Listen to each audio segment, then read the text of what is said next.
What is up, guys? In today's video, I'm going to be talking about the recent update or nerf that Fortnite put out to the Iron Man combat kit and the War Machine hover jets jetpack. As always, if you guys do enjoy this video, remember to give it a like, subscribe if you like to see more, and comment down below what you think of these changes. As per usual in the Fortnite community, I've seen a lot of people kind of acting like these items are ruined, but I think they're still quite good. What Fortnite status said about the changes is they said, we've made some balance adjustments in Battle Royale and Zero Build. War Machine's hover jets now have less fuel and boosts when flying, and the Iron Man combat kit now does less damage to players, no longer deals bonus headshot damage, requires more precise aim, and closer distance to lock on. So they nerfed the combat kit in every way pretty much, aside from fire rate, I guess, or how much it overheats or how quickly it overheats. But they nerfed the Iron Man combat kit pretty hard. I still think it's pretty good, and it's still something that's difficult to deal with.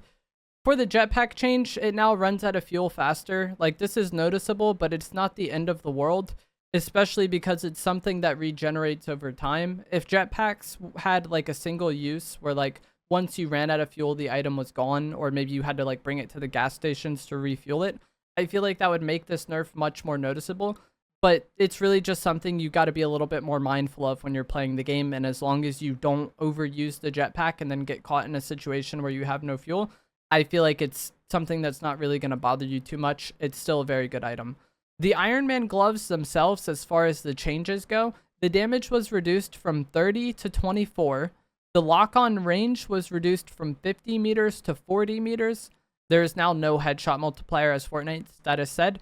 And then the lock-on retention was reduced by 15%. So I don't really know what this means, but my understanding of this is like how picky the game is about where your crosshair is to actually activate the lock-on. You need, and they said you need to be a little more precise when aiming. This is basically what it means. You need to be, I guess, 15% more on target than you previously did to actually get the lock-on effect and activate the lock-on effect.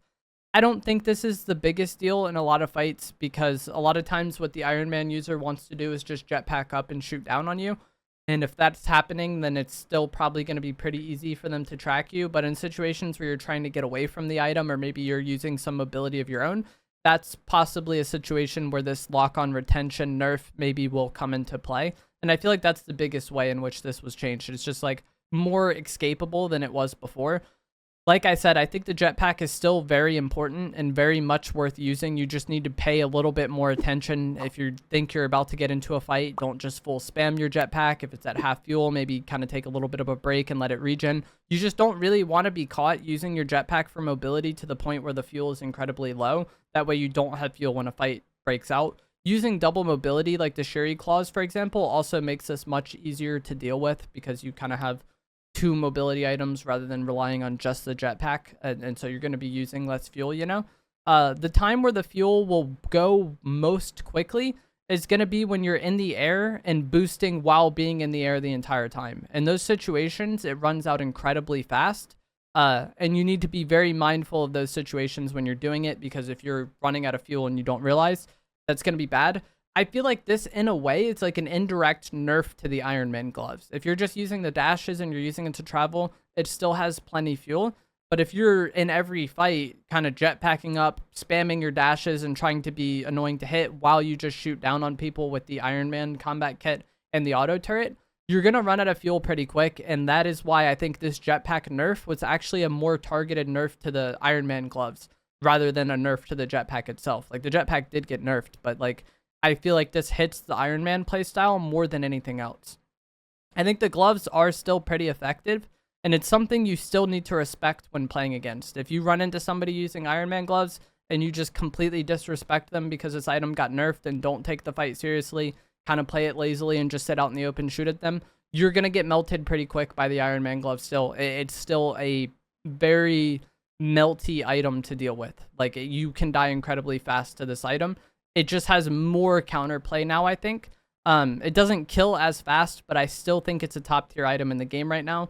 And a lot of what I said in yesterday's video in regards to playing against the Iron Man combat kit still stands pretty well. Like, getting caught off guard or getting third-partied by somebody using these gloves will be a pretty tough fight, and possibly one that sends you back to the lobby. If I know I'm fighting somebody using the Iron Man gloves, I do not want that fight to start at an HP deficit for me or neutral HP. I want to start that fight with AR tags. And if I don't get decent damage to open the fight, I just want to reset that fight. And that's another reason why having the double mobility is pretty good. Like the Iron Man item is just like, even with the lock on nerf a bit, it's still an incredibly easy item to use. And so I feel like in fights, the opponent is always just going to get theirs with that item, you know, like the floor of this item is still pretty high, like I said in yesterday's video.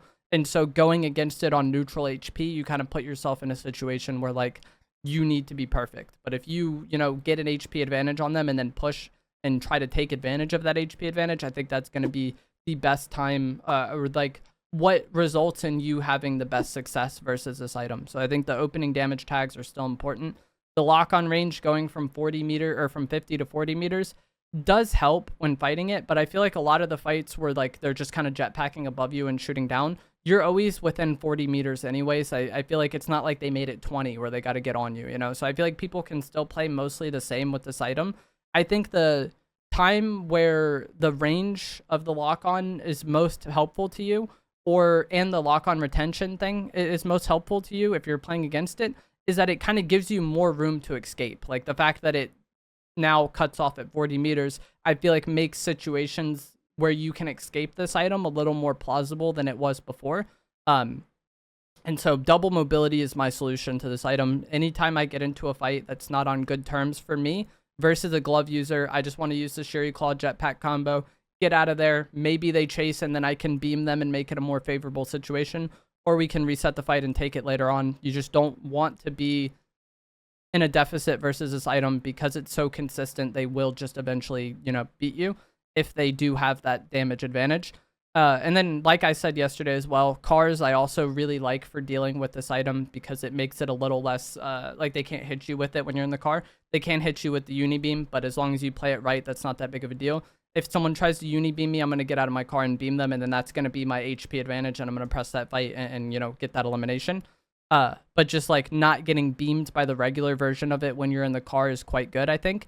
And this is also nice because if you're using a car to travel around, it reduces your chances of, like, the Iron Man item getting a good engage on you, but it also decreases the chances of your jetpack running out of fuel in a bad moment because you're not just spamming the jetpack to constantly travel around the map. So I found myself taking advantage of cars more once the Iron Man item was added. I feel like at the start of the season, I didn't really care about them because the jetpack was so good. But with the spawn rate nerfs to the jetpack and the fuel nerfs, I feel like cars present themselves as being like a little more high value.